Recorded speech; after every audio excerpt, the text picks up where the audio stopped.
Hello friends, I'm Hemrata, studying 4th year BBT at SNS College of Physiotherapy. Now I'm going to share my experience about where I had gone for a clinical posting few months back.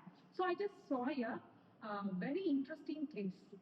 But we both went to the same clinic only. What was so interesting about it? You remember that woman who is in mid-30s? She just came for the low back pain but ended up with Oh, paraplegia. Yeah. That was an interesting case. So, Hema, I want to know more about the case. Can you please elaborate it? Sure, Meenakshi. So this case was about the woman who is in a mid-30 age. Her age was 38. So she just came to a hospital for a low back pain. Where the doctor was investigated, she was taken to the CT, MRI, and she just concluded that there wasn't a tumor at the lumbar region. So the doctor was decided to take it off through the surgical means. So the doctor just decided to take it off through the surgical means, but there was an unevictable loss where the patient has resulted in the paraplegia. The paraplegia means where there has been a total loss of paralysis of the both the leg. But what about the sensation? Yeah, Karya. So there was a total loss of the sensation in the both the limb, both the lower limb. So the patient did not feel anything. It's maybe in a small light touch or a pressure, anything. So she doesn't feel anything. But the leg was in total rigidity. It was we just studied it, no, that leg pipe rigidity. Yeah. Whenever we done a stretching means the patient will be in a normal position. But when it comes to certain time, there will be a locked off position like in a leg. Okay, Hema, what about the bowel and bladder function? Have you checked it? Yeah, Bhavya. So we just checked that, and she can't able to control her urine. So she just feel so much about it because she is in a mid-38. So how she will be feeling about it? There was no control of urine, so it was overflowed. So she also having a son. So just think about her psychological, mentally think about her. So she just feels so horrible, and also now she is just using her diaper. But also we just prescribing some exercises, some strengthening exercises also. You mean Kegel's exercise? Yeah, Bhavya. So we just also treated Kegel exercise, but you know that no. So due to this problem, there is a weakness of the pelvic floor muscles and also the core muscles. So we just strengthened it and teach many strengthening exercises on the pelvic floor and also the core strengthening exercises. And also along with this we also teach her the breathing exercise. Why breathing exercise? It's not simply breathing exercise. It is a hypopressive breathing exercise. Okay, what is the difference? Okay, let me explain. In Kegel's exercise, we contract the perineal region and we hold it for a period of time. But in hypopressive breathing exercise, along with this Kegel's exercise, we have to really expire the air out of the lungs until the full air is expelled out. This is the difference between Kegel's and hypopressive breathing exercise. Hashvi, do you remember that how we treated her? Yeah, we gave stretching, strengthening, local massage. These were the techniques we gave her, right? Yeah. Okay.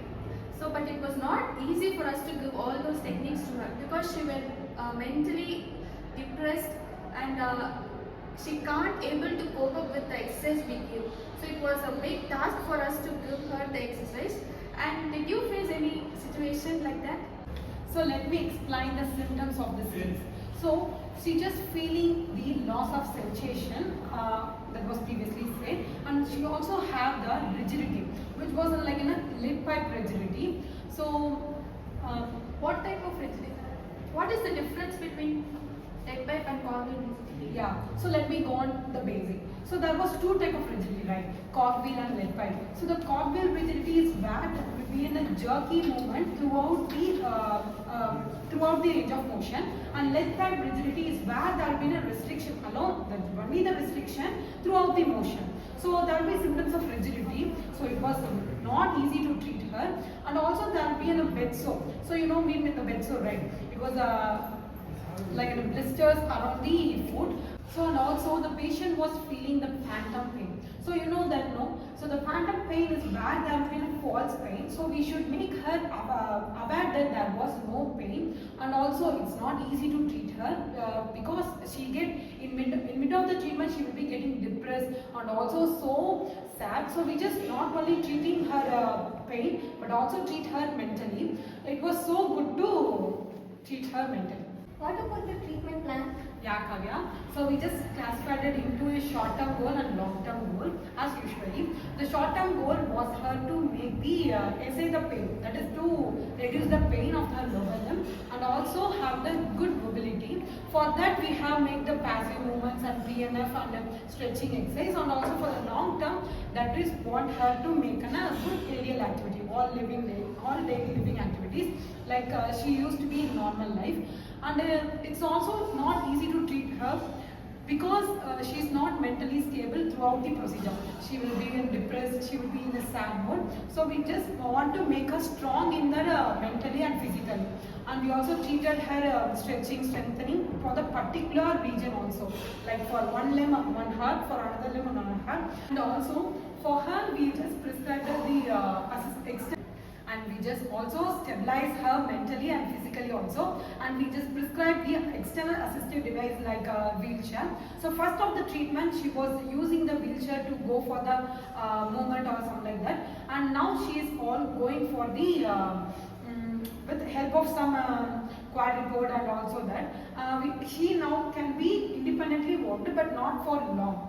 She just can walk for a little bit and not for long.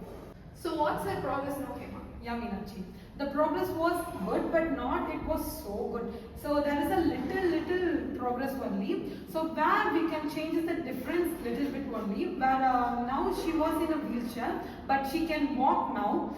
But with somewhat help with a person, and also there being a consistency of stretching, strengthening exercise to make her independent. There was no good result, but we are expecting some more research in the upcoming future. So thank you, friends. So this is all about my case study which was seen in the clinical posting time. So I'm sure that you are all get interested and you are aware about the paraplegia cases also. Yes. Thank you.